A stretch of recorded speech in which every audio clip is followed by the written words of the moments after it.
with the intention that they would undo the protections of Roe v. Wade, and they did just as he intended. Donald Trump will go further.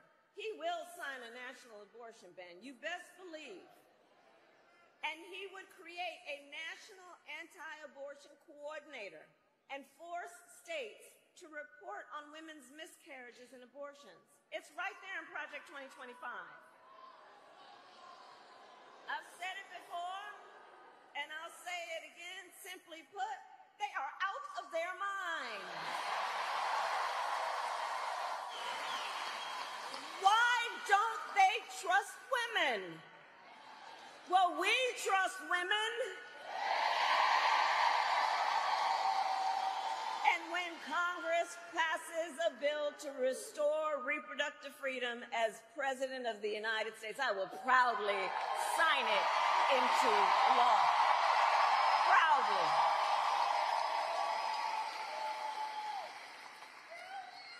And across our nation, in addition to that, we are witnessing a full-on assault on other hard-fought, hard-won fundamental freedoms and rights.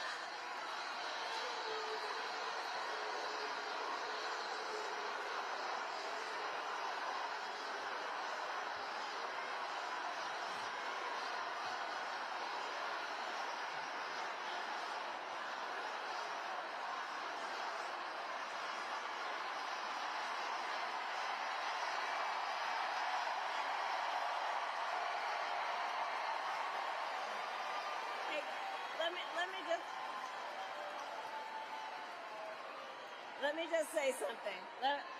Hold up for a second. Hold up for a second. Let me just say something.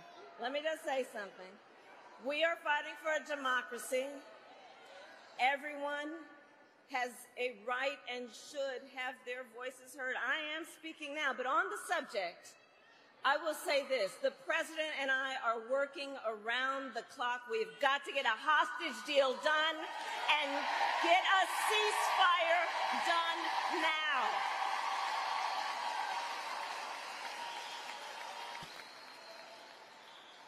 So back to this election. In addition to the fight on the fundamental freedom to make decisions about one's own body, I have been traveling our country, and the people of Georgia know what I know. There is a full-on assault on hard-fought, hard-won freedoms and rights, including the freedom to vote, the freedom to be safe from gun violence,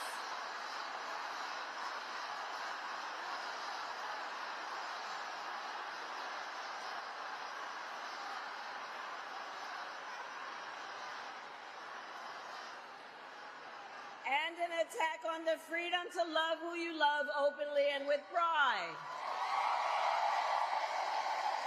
And we will fight against all of that, including the freedom to live free from the pollution that fuels the climate crisis. Here's the thing. Generations of Americans before us led the fight for freedom. Now, Savannah, the baton is in our hands.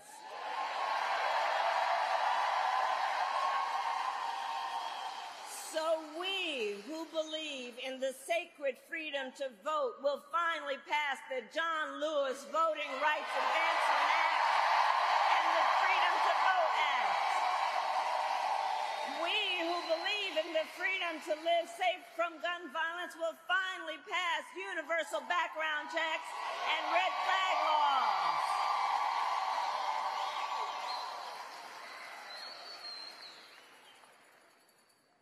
So much is on the line in this election. So much is on the line. And understand, this is not 2016 or 2020. Things are different. A lot is the same when we think about the issues, and then there is significant differences. The stakes in 2024 are even higher.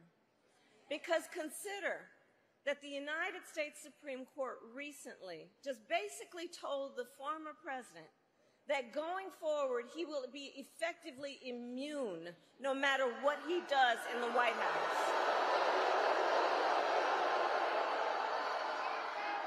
Now, just imagine, well, the courts are going to take care of that. We're going to get them out of, we're going to elect ourselves and everybody here in November.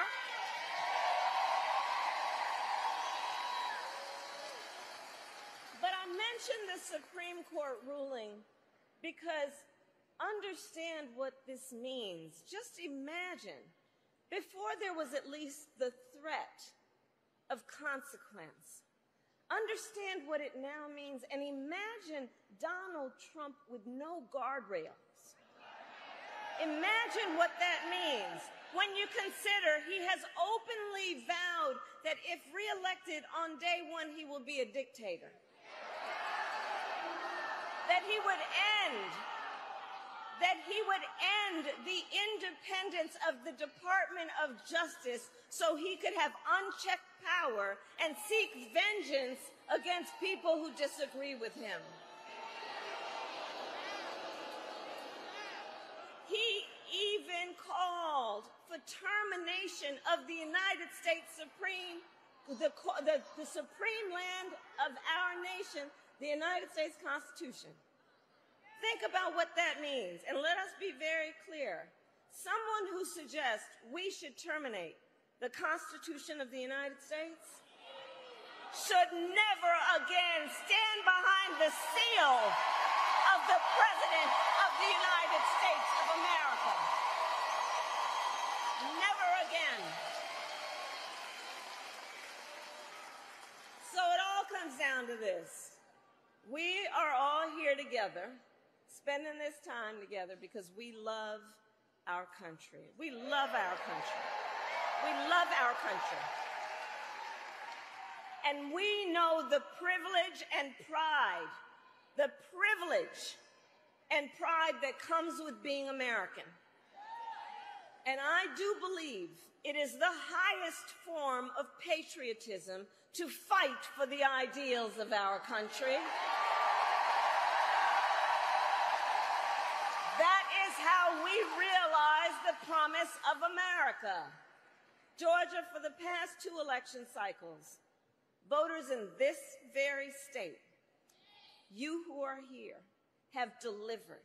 You sent 2 extraordinary senators to Washington, D.C.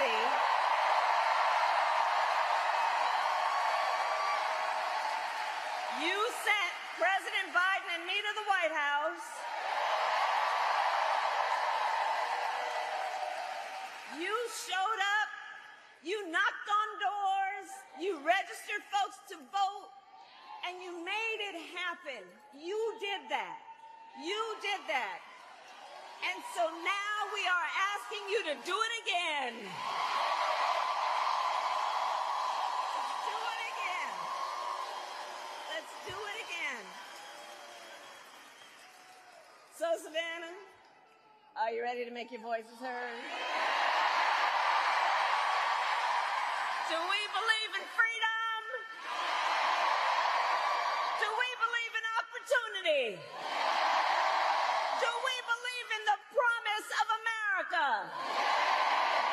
And are we ready to fight for it?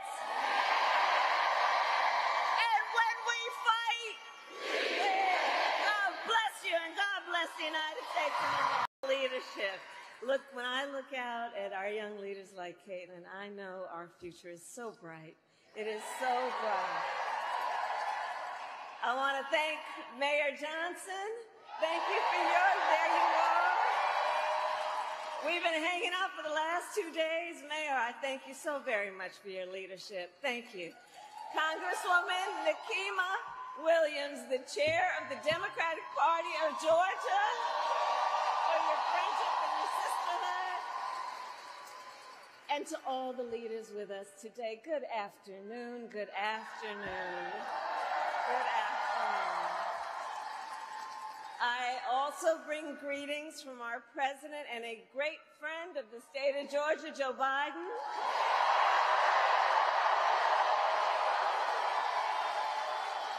let us also send our love to the great president from the state of Georgia, Jimmy Carter.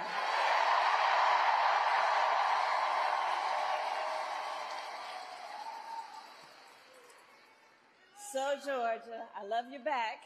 I love you back. And we have 68 days to go until this election. 68 days to go. And I think you all have spent your time here, sacrificing all your other obligations to be here together, us as one community, knowing we all have so much more in common than what separates us. And I thank you for taking that time. And listen, so we're here to speak truth. And one of the things that we know, this is going to be a tight race until the very end. Okay? So let's not pay too much attention to the polls, because we are running as the underdog. Okay? And we have some hard work ahead of us, but we like hard work. Hard work is good work. Hard work is good work. And with your help, we are going to win this November. We are going to win this November. Yes, we will. So look, Georgia, let me say, I'm no stranger to tough fights. Before I was